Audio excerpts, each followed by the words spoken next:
Jack, the form's been so good for so long. Is that just a blip? Yeah, I think so. We came into this game. I felt the wicket was a lot slower than what we anticipated. It was quite difficult to know what a good score was on there, and we just never had momentum going fast today. And then I thought the way Michael Klinger and Cobain played just put us on the back foot and we could never get it right from there on. So, like you say, it's just a little blip. We've played really well in this competition, and unfortunately we lost today. What were the debates that you were having before the toss? We had that formula before of not letting the opposition have a look at the pitch and then being willing to chase anything. We had a bit of a change of tack today. Yeah, my thought pattern changed a little bit, thinking to bat first. The wicket was exceptionally dry. Like even when I took my mark, it was just like dust everywhere. And like generally, your cricket brain tells you to bat first in situations like that, and then when you bowl, try and take pace off. But unfortunately, it didn't work out for us that way. I actually felt the wicket got a little bit better. It didn't turn as much. But having said that, like I've said, we've got good momentum in this competition. A few days break now with 1 day's practice and then Hampshire on Thursday. Gloucestershire have been going very well. Have we been beaten by the best team in the competition today, or at least the best team in the group? Yeah, 100%. They've also had a very good campaign, just like us. But I do think the conditions played a little bit into their hands with their bowling attack.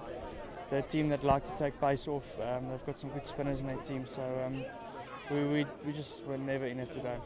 Why did we lose it today? I think we lost a few not early wickets. After the first 6 overs, we lost a few wickets in clumps. Colin got out, and then shortly after that, Wally got out.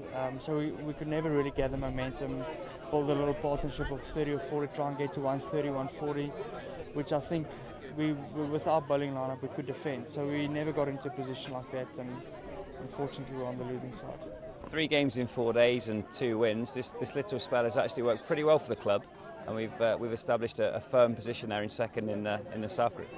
Yeah, we before these last 3 games, we said we want to try and get out of this with a minimum of 2 wins, and I think we've played really good cricket up until now. We've beaten strong teams convincingly, which I think is a big thing for our confidence.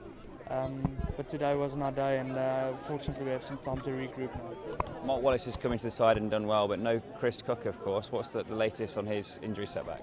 I think Cookie might be out for a little bit longer than we anticipated.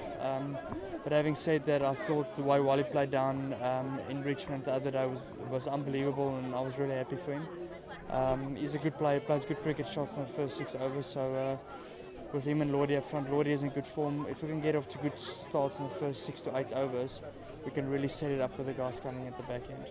How do you pick the boys up after a defeat like this? Does much need to be said, or as a captain, do you just accept the exertions of the last few days have probably led to a day where they're entitled to have a bit of an off performance? I think you give them a few days off.